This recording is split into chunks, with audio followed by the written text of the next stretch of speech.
Hello my dear students, మన YouTube channel జానో series study వరల్డ్కి మీ అందరికీ స్వాగతం. మునుపటి వీడియోలో అంటే పార్ట్ 1 వీడియోలో మనం ఈస్ట్ ఇండియా కంపెనీ ఇండియాకి ఎలా వచ్చింది, వచ్చిన తర్వాత అది తన వ్యాపారాన్ని ఎలా కొనసాగించింది, తన వ్యాపారంలో తన బిజినెస్లో ట్రేడింగ్లో ప్రాఫిట్స్ కోసం అది ఎటువంటి చర్యలను చేపట్టింది, అలాగే బెంగాల్లోని ఒక 3 విలేజెస్పై ఈస్ట్ ఇండియా కంపెనీ ఎలా జమీందారీ రైట్స్ని పొందింది, అలాగే ఔరంగజేబ్ని ఒప్పించి ట్యాక్స్ ఫ్రీ ట్రేడింగ్ ఎలా చేసింది, వీటన్నిటి వల్ల బెంగాల్ రెవెన్యూ ఎలా లాసుల్లోకి వెళ్ళింది వంటి విషయాలైతే చూసాం. సో ఆ తర్వాత మరి బెంగాల్ నవాబ్స్ ఈ లాస్ని ఎలా ప్రతిఘటించారు, how did they fight back against this loss of revenue with East India Company అనేది ఈ వీడియోలో చూద్దాం. ఆలస్యం చేయకుండా ఈ వీడియోలోకి వెళ్ళిపోదాం. How trade led to battles. East India Company చేసిన ఈ ట్రేడింగ్, ఈ వ్యాపారం ఇండియాలో ఎస్పెషల్లీ బెంగాల్లో యుద్ధాలకు ఎలా దారితీసింది, what is the reason behind these battles in Bengal and especially in India అనేది ఈ సబ్ టాపిక్లో చూద్దాం. So moving to it, through the early 18th century, the conflict between the company and the Nawabs of Bengal intensified. So ఈ Bengal revenue ఎప్పుడైతే తగ్గిందో దాని ద్వారా బెంగాల్ లో ఉన్న నవాబ్స్కి అలాగే ఈస్ట్ ఇండియా కంపెనీకి మధ్య గొడవ స్టార్ట్ అవుతుంది. ఈ గొడవ 18th సెంచరీ స్టార్టింగ్లో చాలా ఎక్కువ అవుతుందన్నమాట. వీళ్ళిద్దరి మధ్యలో తీవ్రమైన గొడవ. So the conflict becomes intensified. Conflict intensify అవుతుందన్నమాట. After the death of Aurangzeb, the Bengal nawabs asserted their power and autonomy as other regional powers were doing at that time. So Aurangzeb చనిపోయిన తర్వాత మనం ఆల్రెడీ ఫస్ట్ వీడియోలో చెప్పుకున్నాం. సో ఔరంగజేబ్ చనిపోయిన తర్వాత ఆ ముఘల్ ఎంపైర్లో ఉన్న సుబేదార్ సెన్ బిగ్ జమీందార్స్ ఎవరైతే ఉన్నారో వారంతా వారి రీజనల్ కింగ్డమ్స్ ఏర్పాటు చేసుకున్నారని చెప్పుకున్నాం. సో సేమ్ వే ఇక్కడ కూడా ఔరంగజేబ్ చనిపోయిన తర్వాత బెంగాల్ నవాబ్స్ కూడా ఏం చేశారు అంటే అదర్ రీజనల్ కింగ్డమ్స్ వల్లే వీరు కూడా వారి సెల్ఫ్ గవర్నమెంట్స్ని అనౌన్స్ చేశారనమాట. సో వాళ్ళు వాళ్ళ అథారిటీ ఏదైతే ఉందో దాన్ని స్టెబిలైజ్ చేసుకోవడానికి సెల్ఫ్ గవర్నమెంట్స్ని రీజనల్ కింగ్డమ్స్ని అనౌన్స్ చేశారు. Murshid Quli Khan was followed by Ali Wardi Khan and then Sirajuddaulah as the Nawab of Bengal. So మనం ప్రీవియస్ వీడియోలో చెప్పుకున్నట్లుగా పార్ట్ 1లో చెప్పుకున్నట్లుగా సో ఈస్ట్ ఇండియా కంపెనీ చేపట్టిన కొన్ని చర్యల వల్ల బెంగాల్ రెవెన్యూ అయితే తగ్గిపోయింది, చాలా లాసెస్లోకి వెళ్ళిందని చెప్పుకున్నాం. సో అప్పుడు ముర్షిద్ కులీ ఖాన్ బెంగాల్ నవాబ్గా ఉన్నారని చెప్పుకున్నాం. సో ముర్షిద్ కులీ ఖాన్ తర్వాత అలీ వర్దీ ఖాన్ బెంగాల్ నవాబ్ అవుతారు. ఆయన తర్వాత సిరాజుద్దౌలా కూడా బెంగాల్ నవాబ్ అవుతారనమాట. Each one of them was a strong ruler. So ఈ ముగ్గురు కూడా ముర్షిద్ కులీ ఖాన్ ఏంటి, అలీవర్దీ ఖాన్ ఏంటి, సిరాజుద్దౌలా ఏంటి, ఈ ముగ్గురు కూడా చాలా స్ట్రాంగ్ రూలర్స్, చాలా పవర్ఫుల్ రూలర్స్ అనమాట. They refuse to grant the company concessions. So ఈ ముగ్గురు బెంగాల్ నవాబ్స్ ఎవరైతే ఉన్నారో వీరు కంపెనీకి, ఈస్ట్ ఇండియా కంపెనీకి కన్సెషన్స్ ఇవ్వడానికి, ట్యాక్స్ ఫ్రీ ట్రేడింగ్ చేయడానికి కన్సెషన్ ఇవ్వడానికి ఒప్పుకోలేదన్నమాట. These three Bengal Nawabs. They demanded large tributes for the company's right to trade. అలాగే బెంగాల్ నవాబ్స్ ఇంకొక పని కూడా చేశారు. ఏంటి అంటే మీరు కనుక మా బెంగాల్లో ట్రేడింగ్ చేయాలి అంటే, ఈస్ట్ ఇండియా కంపెనీ కనుక బెంగాల్లో ట్రేడింగ్ చేయాలి అంటే కంపెనీ బెంగాల్ నవాబ్కి కొంత ట్యాక్స్ పే చేయాలి అని చెప్పి వాళ్ళు ఒక రూల్ని తీసుకొచ్చారు. Also they denied it any right to mint coins. Mint coins అంటే నాణాలు ముద్రించడం. నాణాలు అంటాం కదా, ఇప్పుడు మనకి 1 రూపీ కాయిన్, 2 రూపీ కాయిన్స్ ఇలా ఉన్నాయి కదా, ఈ కాయిన్స్ లాంటివి వాళ్ళు సొంతంగా ముద్రించడం, ప్రింట్ చేయడం తప్పు అనేసి, తప్పు మాత్రమే కాదు, మీకు అలవెన్స్ లేదు, మిమ్మల్ని మేము నాణాలు ముద్రించడానికి అలౌ చేయము అని చెప్పి ఈ నవాబ్స్ ఈస్ట్ ఇండియా కంపెనీకి స్ట్రాంగ్గా చెప్పారు. And they stopped it from extending its fortifications. అంతేకాదు ఈ బెంగాల్ నవాబ్స్ ఇంకొక పని కూడా చేశారు. ఏంటి అంటే ఈస్ట్ ఇండియా కంపెనీ మనం ప్రీవియస్ వీడియోలో చెప్పుకున్నట్లుగా కొన్ని ఫోర్ట్స్, తన గూడ్స్ని స్టోర్ చేసుకోవడానికి ఏంటి, తన దగ్గర వర్క్ చేస్తున్న వాళ్ళు లేదా మర్చెంట్స్ ఏంటి, సెల్లర్స్ ఏంటి, ట్రేడర్స్ ఏంటి, ఇలాంటి వాళ్ళందరికీ లివింగ్ ప్లేస్ కోసం లేదా కంపెనీ అఫీషియల్స్ డిస్కషన్స్ కోసం కోటలు కడుతుంది, ఫోర్ట్స్ కడుతుందని చెప్పుకున్నాం కదా. సో మీరు ఇలా ఫోర్ట్స్ కట్టడం కూడా అలవెన్స్ లేదు అని కంపెనీ అంటే ఇక్కడ ఈస్ట్ ఇండియా కంపెనీ కోటలు కట్టరాదు, మా పర్మిషన్ లేకుండా కట్టరాదు అని వాళ్ళు ఆల్రెడీ కడుతున్న ఫోర్ట్స్ని కూడా మధ్యలో అడ్డుకున్నారు ఈ Bengal nawabs. Accusing the company of deceit, they claimed that the company was depriving the Bengal government of huge amounts of revenue and undermining the authority of the Nawab. So accuse చేయడం అంటే ఆరోపించడం.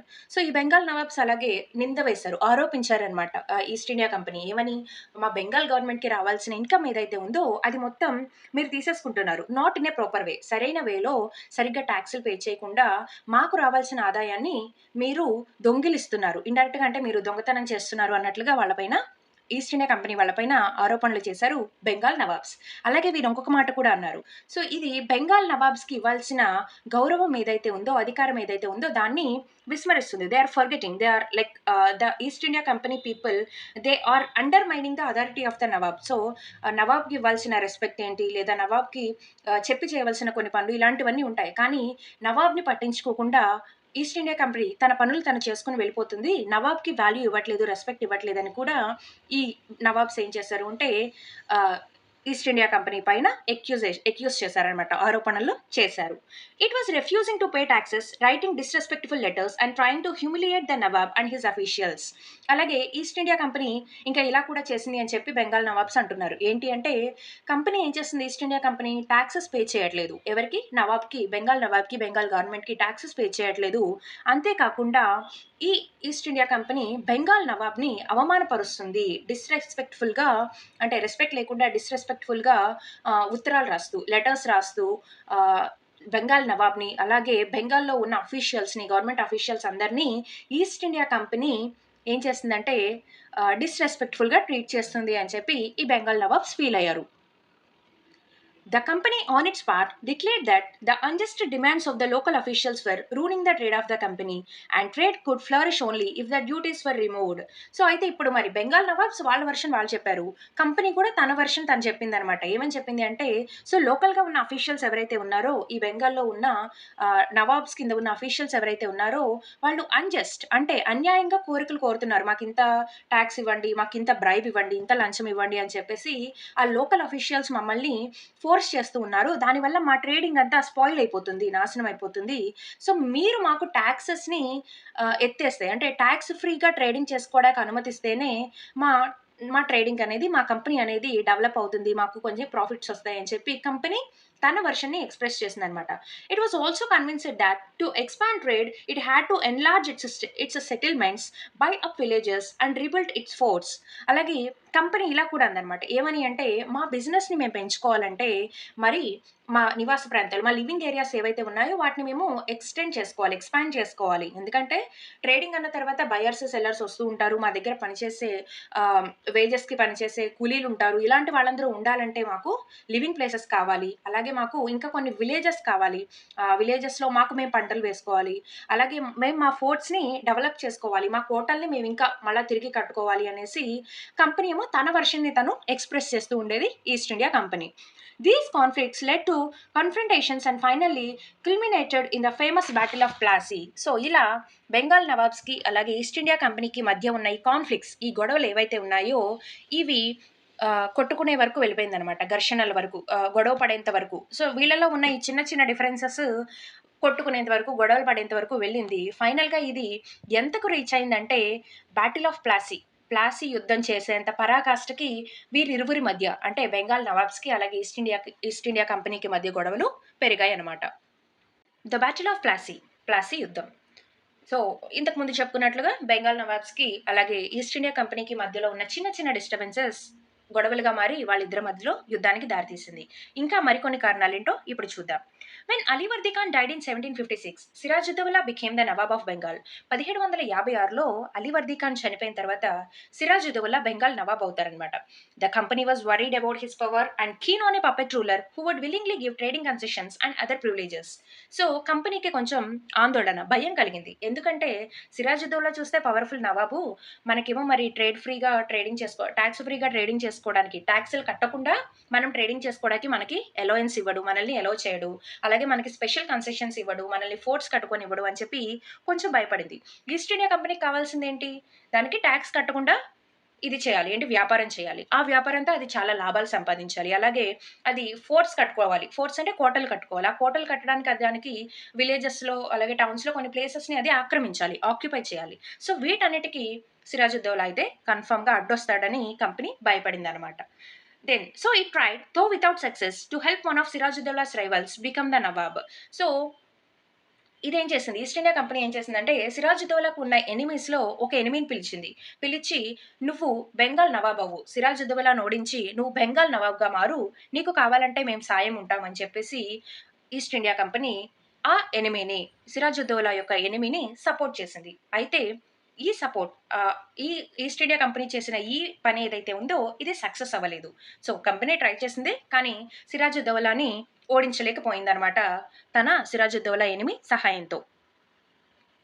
An infuriated Sirajuddaulah asked the company to stop meddling in the political affairs of his dominion, stop fortification, and pay the revenues.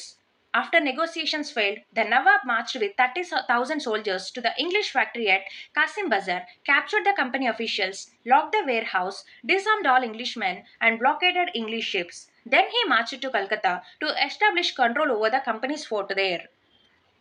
So ఎప్పుడైతే సిరాజుద్దౌలాకి తన ఎనిమిని east India company support చేస్తుందన్న విషయం తెలిసిందో, దానితో సిరాజుద్దౌలాకి చాలా కోపం వచ్చిందనమాట. సో వెంటనే చెప్పాడు ఏమని అంటే, you just don't involve in my dominion. నా నా ఏదైతే ఉందో నా రాజ్యంలో, నా రాజకీయ వ్యవహారాలలో, మా రాజ్యం యొక్క రాజకీయ వ్యవహారాలలో, పొలిటికల్ అఫైర్స్లో ఈస్ట్ ఇండియా కంపెనీ జోక్యం చేసుకోవడం మానేయాలి. You don't interfere in the political affairs of Bengal dominion అనేసి సిరాజుద్దౌలా చాలా సీరియస్గా చెప్తాడనమాట.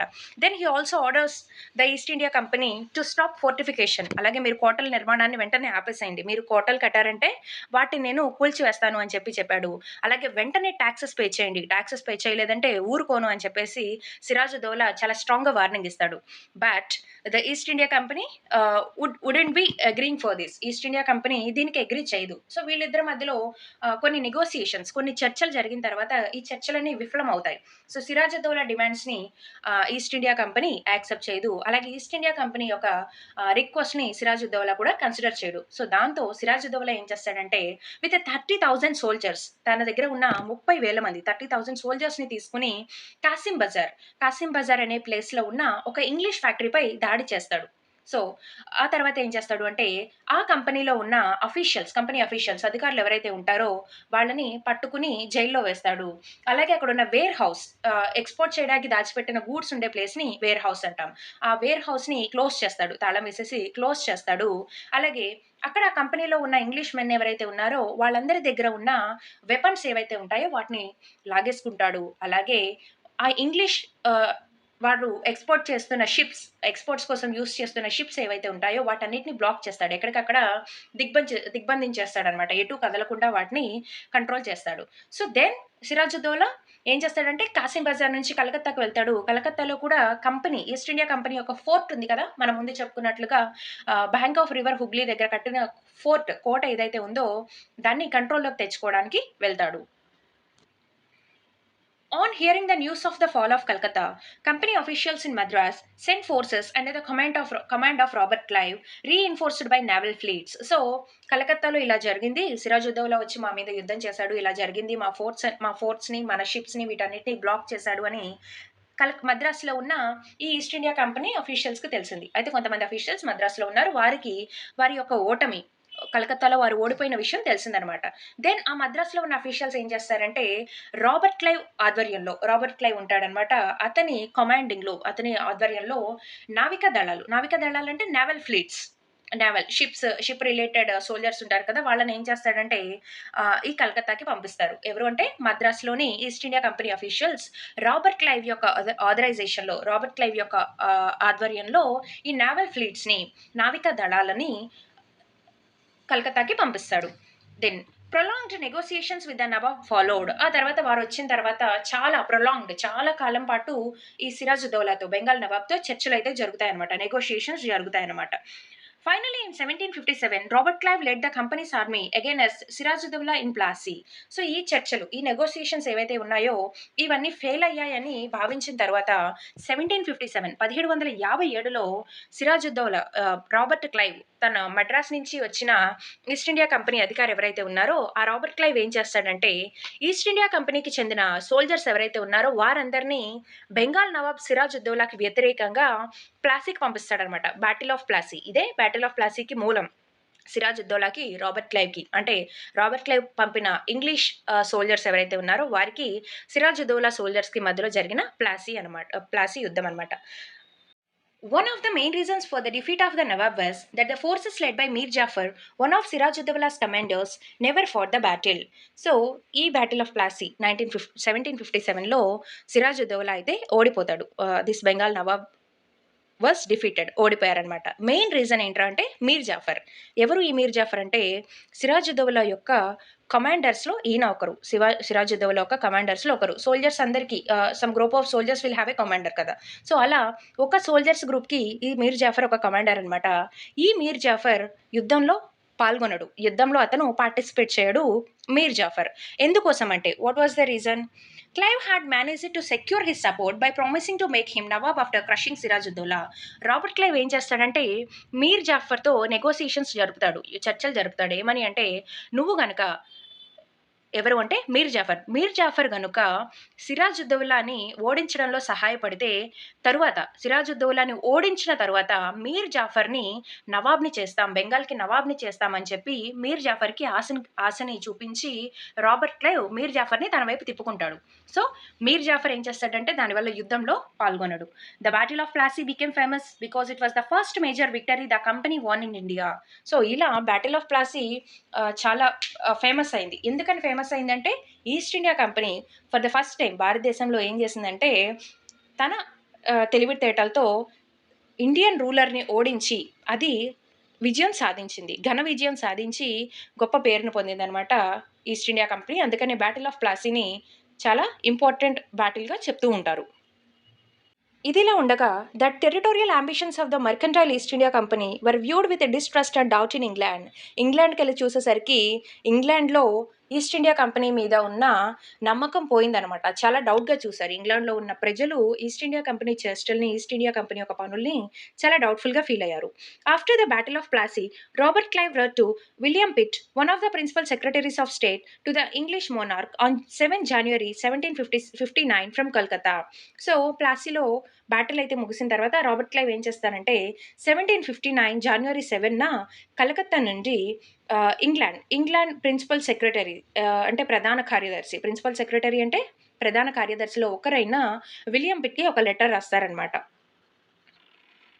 ఆ లెటర్లో రాబర్ట్ క్లైవ్ ఏం చేస్తాడు అంటే ఇండియాని ఆక్రమించుకోవడం గురించి కొన్ని విషయాలు రాస్తాడు. ఏమని అంటే మనం ఇంత పెద్దగా ఉన్న దేశాన్ని, ఇంత పెద్దగా ఉన్న ఈ సంపదని మనం తీసుకోవడం అంత ఈజీ కాకపోవచ్చు, బట్ మనం కష్టపడితే దీన్ని సాధించుకోవచ్చు. అయితే మీరు ఇండియా పైన ఇన్వైట్ చేయమంటారా వద్దా, ఇండియాలో మన రాజ్యాన్ని స్థాపించాలా వద్దా అనే విషయాన్ని మీకే వదిలేస్తున్నాను, మీకు రాజుగారికి వదిలేస్తున్నాను.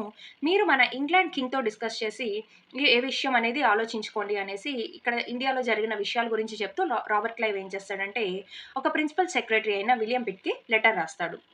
ఇక మళ్ళీ బెంగాల్ పరిస్థితుల దగ్గరికి వచ్చేసినట్లయితే after the defeat at Plassey, Sirajuddaula was assassinated and Mir Jafar made the Nawab. The company was still unwilling to take over the responsibility of administration. Its prime objective was the expansion of trade. If this could be done without conquest, through the help of local rulers who were willing to grant privileges, then territories need not be taken over directly.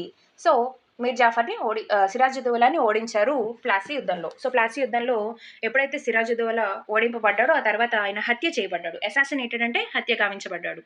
So murder చేయబడ్డాడు Siraj-ud-Daula. So then East India Company ఇచ్చిన మాట ప్రకారం మీర్ జాఫర్ని నవాబ్ చేస్తుంది. So even then అప్పుడు కూడా administration బాధ్యతను తీసుకోవడానికి, so మనం గవర్నమెంట్ ఫామ్ చేయాలి, ఈస్ట్ ఇండియా కంపెనీ చేతిలో గవర్నమెంట్ ఉండాలి, ఇలాంటి విషయాలు ఏమీ ఈస్ట్ ఇండియా కంపెనీ పట్టించుకోలేదు. ఇట్స్ ఓన్లీ ఎయిమ్ ఈస్ దాని ఈస్ట్ ఇండియా కంపెనీ యొక్క ఒకే ఒక్క ఎయిమ్ ఏంట్రా అంటే ట్రేడింగ్ని డెవలప్ చేసుకోవడం. సో కంపెనీకి కావాల్సిన స్పెషల్ కన్సెషన్స్ ఏవైతే ఉన్నాయో అవి కనుక లోకల్ రూలర్స్ ఇస్తే సో ఈస్ట్ ఇండియా కంపెనీకి ఆక్రమించాల్సిన అవసరం లేదు. No need to occupy, no need to take over the places. So ఇప్పుడు సిరాజుద్దౌలాను ఓడించినట్లు ఎవరినో ఓడించి లేదా ఎవరినో ఓడించి వీరు రాజులు అవ్వాల్సిన అవసరం లేదు అని కంపెనీ భావించింది, ఈస్ట్ ఇండియా కంపెనీ ఫీల్ అయిందనమాట. Soon the company discovered that this was rather difficult, for even the puppet Nawabs were not always as helpful as the company wanted them to be. After all, they had to maintain a basic appearance of dignity and sovereignty if they wanted respect from their subjects. So, ఇలా company political అఫైర్స్లో involve అవ్వద్దు, మనకేమీ government అక్కర్లేదు, మనమేమీ రాజు అవ్వవసరం లేదు, మనమేమీ నవాబ్ అవసరం లేదు అని అనుకుంది. కానీ అది చాలా కష్టమని త్వరలోనే కంపెనీకి అర్థమైంది. ఎందుకంటే పప్పెట్ల తన చేతిలో ఉండే నవాబ్ మీర్ జాఫర్ కూడా ఎల్లప్పుడు ఆల్ ద టైమ్ కంపెనీ కోరుకున్నట్లుగా హెల్ప్ఫుల్గా ఉండేవాడు కాదు. సో, కంపెనీ ఒకసారి చెప్పిన దానికి ఓకే అన్నా, ఇంకొకసారి నో, నో ఈ కన్సెషన్ ఇవ్వము, ఇలా ఇవ్వమని చెప్పడం. ఇట్లా అన్ని సార్లు కంపెనీ చెప్పినట్లుగా చేసేవాడు కాదు ఈ puppet ruler. So, moreover వీటన్నిటికి మించి ఏమైందంటే ఆహ్, ఈ రూలర్స్ ఎవరైతే ఉన్నారో ఆ రూలర్స్ గాని, ఈస్ట్ ఇండియా కంపెనీ గాని పీపుల్ అక్కడున్న ప్రజల నుంచి కానీ, ఇంగ్లాండ్‌లో ఉన్న ప్రజల నుంచి కానీ వీరికి రెస్పెక్ట్ కావాలంటే, గౌరవం పొందాలంటే వారు ఒక డిగ్నిటీనయితే మెయింటైన్ చేయాల్సుంటుంది. సో, అందుకోసం కింగ్స్ అయితే ప్రతిసారి ఈస్ట్ ఇండియా కంపెనీ చెప్పినట్లుగా చేసేవారు కాదు. ఎవరు ఆ పప్పెట్ కింగ్స్. మీర్ జాఫర్ లాంటి puppet Kings. What could the company do? When Mir Jafar protested, the company deposed him and installed Mir Qasim in his place. So ఇలా తన చేతిలో ఉంటారు, తను చెప్పిన మాట వింటారు అని ఈస్ట్ ఇండియా కంపెనీ మీర్ జాఫర్‌ని నవాబ్‌గా చేసింది. బట్ మీర్ జాఫర్ కూడా తన ప్రజల గౌరవం పొందాలని, లేదంటే తన డిగ్నిటీ కాపాడుకోవాలని, లేదంటే ప్రతిసారి ఈస్ట్ ఇండియా కంపెనీ కన్సెషన్స్‌ని ఒప్పుకోవడం వల్ల వాళ్ళకి చులకనైపోతామని, ఇలా రకరకాల కారణాల చేత కొన్ని సార్లు ఈస్ట్ ఇండియా కంపెనీని మీర్ జాఫర్ అపోజ్ చేసేవారు. దెన్ కంపెనీ ఏం చేసింది? ఏం చేయగలదు? ఏం చేసింది అంటే, మీర్ జాఫర్ ఎప్పుడైతే ఎదురు తిరిగాడో, ఎదురు తిరగడం అంటే ప్రొటెస్ట్ చేశాడు. మీరు చెప్పినట్టు నేను చెయ్యలేను అని ఎప్పుడైతే ఈస్ట్ ఇండియా కంపెనీకి ఎదురు తిరిగాడో, అప్పుడు ఈస్ట్ ఇండియా కంపెనీ ఏం చేసిందంటే, మీర్ జాఫర్‌ని నవాబ్ ప్లేస్‌లోంచి తొలగించేసి, మీర్ కాసిమ్‌ని నవాబ్‌ని చేసింది. సో, నువ్వు నవాబ్‌గా ఉండడానికి పనికిరావు. నువ్వైతే ఆ నవాబ్ చైర్‌ని దిగిపో. ఆ ప్లేస్‌లో మేము మీర్ కాసిమ్‌ని కూర్చోబెడతాం అని చెప్పి, బెంగాల్ నవాబ్‌గా మీర్ కాసిమ్‌ని కూర్చోబెట్టింది East India Company. Then, when Mir Qasim complained, he in turn was defeated in the battle fought at Buxar in 1764, driven out of Bengal, and Mir Jafar was reinstalled. So same situation repeat అయింది. ఇప్పుడు మీర్ కాసిం కూడా east India కంపెనీకి ఎదురు తిరిగాడు. బాబు నువ్వు చెప్పే ప్రతీదీ, మీరు చెప్పే ప్రతీదీ నేను చేయలేను. నా పీపుల్ దగ్గర నా రెస్పెక్ట్ పోతుంది. నేను ఇలా ఉండలేను, అలా ఉండలేను. మీరు చెప్పే ప్రతీదీ చేయడం నా వల్ల కాదు అని చెప్పి మీర్ కాసిం ఎప్పుడైతే ఎదురు తిరిగాడో, ఈస్ట్ ఇండియా కంపెనీ చెప్పినట్లు నడుచుకోలేదో, అప్పుడు బ్యాటిల్ ఆఫ్ బక్సర్ 1764లో బక్సర్ వద్ద జరిగిన బ్యాటిల్‌లో మళ్ళా మీర్ కాసిమ్‌ని ఓడించి అక్కడ బెంగాల్ నుంచి తరిమేశాయి. బెంగాల్‌లో ఉండడానికి నీకు అర్హత లేదు అనేసి మీర్ కాసిమ్‌ని బెంగాల్ నుంచి తరిమేశాయి. మళ్ళా ఈస్ట్ ఇండియా కంపెనీ మీర్ జాఫర్‌ని తీసుకొచ్చి బెంగాల్ నవాబ్‌ని చేసిందనమాట.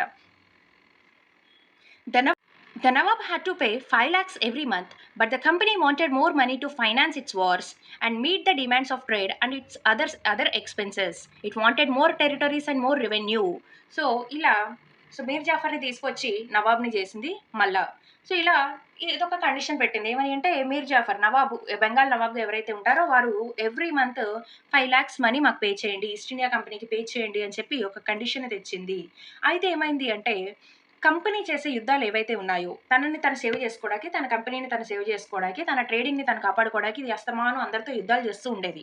ఫస్ట్ సిరాజ్ ఉద్దౌలాతో చేసినట్లు, తర్వాత మీర్ జాఫర్‌ని తొలగించినట్లు, మళ్ళా మీర్ కాసిమ్‌ని యుద్ధంలో ఓడించినట్లు, ఇలా ప్రతిసారి East India Company battles చేయాల్సొచ్చేది.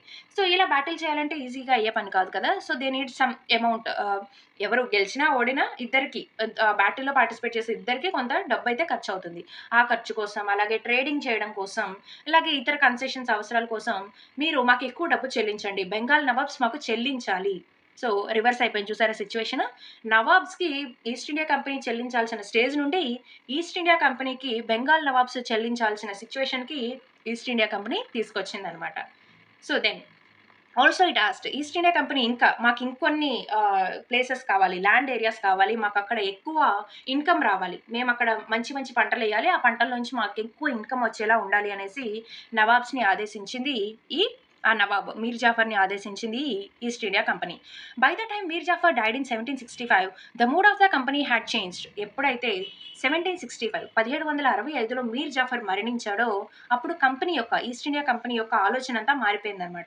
Having failed to work with puppet Nawabs, Clive declared, "We must indeed become Nawabs ourselves." So ఈ పప్పెట్ కింగ్స్ ఎవరైతే ఉన్నారో, మన తోలుబొమ్మల్లాగా ఉన్న నవాబ్స్ ఎవరైతే ఉన్నారో, వీరు అస్తమానం మనం చెప్పినట్లు చేయరు. సో మనం చెప్పినట్లు చేసే నవాబులు దొరకరు. ఒకసారి మనం చెప్పేదానికి ఓకే అన్నా, ఇంకొకసారి వాళ్ళు డిసగ్రీ చేస్తారు, మనతో యుద్ధానికి దిగుతారు.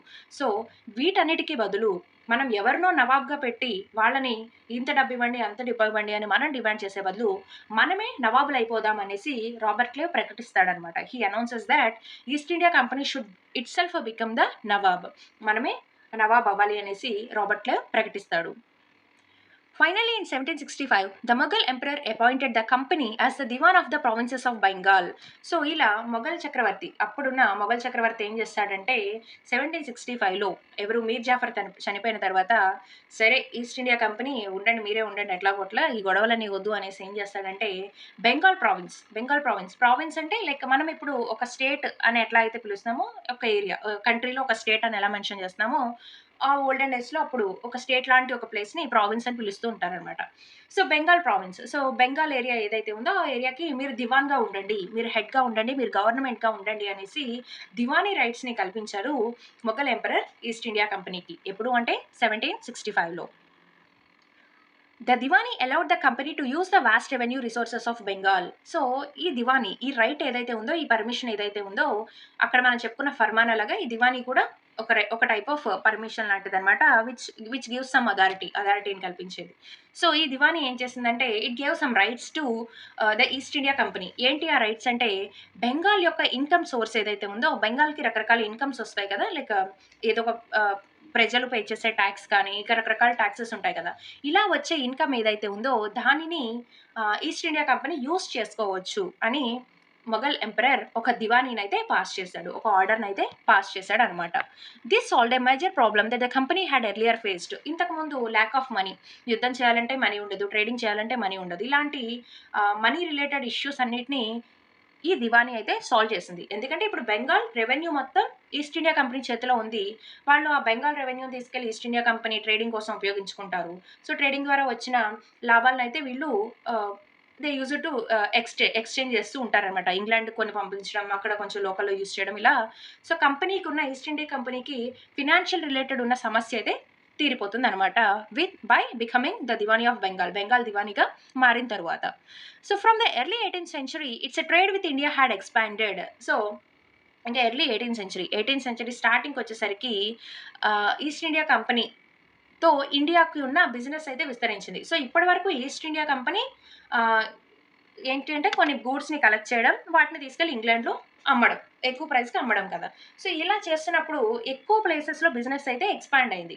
సో కొన్ని పర్టికులర్ ప్లేసెస్కి అంకితమైన బిజినెస్ ఇండియాలో ఉన్న చాలా ప్లేసెస్కి ఎక్స్పాండ్ అయింది. ఇండియాలో ఉన్న చాలా ప్లేసెస్ నుంచి చాలా రకాల గూడ్స్ని, వస్తువుల్ని వీళ్ళు తక్కువ ధరకి కొనడం, వీటిని ఇంగ్లాండ్కి తీసుకెళ్ళి ఎక్కువ ధరకి పెంచడం వల్ల ఇండియాలో కూడా బిజినెస్ అనేది పెరిగిందనమాట. Where in India, but it had to buy most of the goods in India with gold and silver imported from Britain. అయితే ఇక్కడ దీనికి వచ్చిన ప్రధాన సమస్య ఏంటి అంటే వాళ్ళ కరెన్సీ వేరు, మన కరెన్సీ వేరు. ఎవరిది అంటే బ్రిటిషర్స్ది, అలాగే ఇండియన్స్ది. సో ఈస్ట్ ఇండియా కంపెనీ ఇండియాలో ఏ వస్తువు కొనాలన్నా ఇదేం చేయాల్సిందంటే గోల్డ్ ఆర్ సిల్వర్తో ఎక్స్చేంజ్ చేయాల్సి వచ్చేది. సో గోల్డ్ని అమ్మేసి ఆ గోల్డ్కి కొంత ఇండియన్ కరెన్సీని తీసుకుని ఆ ఇండియన్ కరెన్సీతో మార్కెట్కి వెళ్ళి కొన్ని వస్తువులు కొనడం, లేదా సిల్వర్ని ఎక్స్చేంజ్ చేసి ఆ సిల్వర్కి వచ్చిన అమౌంట్తో ఇండియన్ మార్కెట్కి వెళ్ళి కొన్ని వస్తువులు కొనడం, ఇలా చేసేది. సో ఈస్ట్ ఇండియా కంపెనీకి ఉన్న ఒకే ఒక్క సోర్స్ ఆఫ్ ఇన్కమ్ ఏంటి అంటే గోల్డ్ ఆర్ సిల్వర్ని ఇండియాలో ఎక్స్చేంజ్ చేసి ఇండియన్ కరెన్సీలోకి మార్చుకుని దానితో బిజినెస్ చేయడం దీనికి ఉన్న ఒకే ఒక source. This was because at this time Britain had no goods to sell in India. So కారణం ఏంటి అంటే బ్రిటన్ వద్ద ఇండియాలో అమ్మడానికి ఎలాంటి గూడ్స్ లేవు. East India company first time ఇండియాకి వచ్చినప్పుడు ఇండియాలో ఉన్న కొన్ని గూడ్స్ని చీప్ ప్రైస్కి కొని, తక్కువ కాస్ట్కి కొని, వాటిని ఇంగ్లాండ్లో ఎక్కువ కాస్ట్కి అమ్మాలనుకునే ఉద్దేశంతో వచ్చింది. సో అది ఈస్ట్ ఇండియా కంపెనీ ఇండియాకి వస్తూ బ్రిటన్కి సంబంధించిన ఎలాంటి వస్తువుల్ని తీసుకురాలేదు అమ్మకం కోసం. సో అందువలన వీరి దగ్గర ఇండియన్ కరెన్సీ లేదు. ఒకవేళ వీరు కనుక బ్రిటన్ వస్తువుల్ని ఇండియాలో అమ్ముంటే వీరి వద్ద ఇండియన్ కరెన్సీ ఉండేది. సో వీరి దగ్గర ఇండియన్ కరెన్సీ లేని కారణం చేత గోల్డ్ అండ్ సిల్వర్ని ఎక్స్చేంజ్ చేసి వీరు ఇండియాలో ఉన్న వస్తువుల్ని చీప్ ప్రైస్కి కొని బ్రిటన్లో హై ప్రైస్కి అమ్మేవారు అనమాట. The outflow of gold from Britain slowed after the Battle of Plassey and entirely stopped after the assumption of Diwani. సో ఇంగ్లాండ్లో ఉన్న రాజుకి, క్వీన్కి, లేదా అక్కడ ఉన్న గవర్నమెంట్కి ఎప్పుడైతే బ్యాటిల్ ఆఫ్ ప్లాసీలో ఈస్ట్ ఇండియా కంపెనీ గెలిచిందని తెలిసిందో ఆ తర్వాత వారు వస్తువుల్ని కొనడం కోసం, ఇండియాలో ఉన్న వస్తువుల్ని కొనడం కోసం గోల్డ్ని పంపించడం ఆపేశారు. దే స్టాప్డ్ సెండింగ్ గోల్డ్ అనేది రావడం లేదు. గోల్డ్ అండ్ సిల్వర్ ఇండియాకి ఈస్ట్ ఇండియా కంపెనీ వారి వద్దకి రావడం లేదు. సో మరి వీళ్ళు ఎలా చేస్తారు? గోల్డ్ రాకుండా వీళ్ళు ఎలా ఇండియాలో ఉన్న వస్తువులను కొనగలుగుతారు? కొనలేరు కదా. సో అలాగే it was entirely stopped after the exemption of Diwani. ఎప్పుడైతే వీళ్ళకి Bengal Diwani rights, East India company వారికి బెంగాలీ దివానీ రైట్స్ వచ్చాయని తెలిసిందో కంప్లీట్గా గోల్డ్ అనేది ఇంపోర్ట్ ఆగిపోయింది.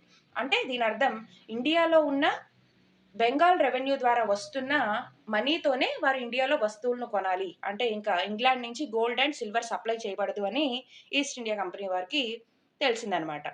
Then revenues from India could finance company expenses. So ఇప్పుడు కంపెనీ కావాల్సిన ఎక్స్పెన్సెస్, సో వస్తువులు కొనాలన్నా, వాటిని ఇంగ్లాండ్కి ఇంపోర్ట్ చేయాలన్నా, ఇక్కడ సోల్జర్స్ని మెయింటైన్ చేయాలన్నా, కోటలు కట్టాలన్నా, ఇలా రకరకాల వాటి అవసరాలు, ఈస్ట్ ఇండియా కంపెనీకి ఉన్న రకరకాల అవసరాలని ఈ బెంగాల్ రెవెన్యూ లేదా ఇండియా నుంచి వచ్చే రెవెన్యూ ఏదైతే ఉందో అది ఈస్ట్ ఇండియా కంపెనీకి సూట్ అవుతుంది, సరిపోతుంది అనమాట. These revenues could be used to purchase cotton and silk textiles in India, maintain company troops, and meet the cost of building the company fort and offices at Calcutta. ఇప్పుడు ఈ బెంగాల్ నుంచి వస్తున్న ఈ ఆదాయం ఏదైతే ఉందో ఇది కాటన్ సిల్క్, ఇండియాలో కాటన్ సిల్క్ టెక్స్టైల్స్ వస్త్రాలను కొనడానికి యూజ్ అవుతుంది. కంపెనీ యొక్క ట్రూప్స్ సోల్జర్స్ని మెయింటైన్ చేయడానికి, వాళ్ళకి సాలరీస్ ఇవ్వడానికి, వాళ్ళకి ఫుడ్ పెట్టడానికి, వాళ్ళని వార్కి సిద్ధం చేయడానికి, ఇలాంటి వాటన్నిటికి యూజ్ అవుతుంది.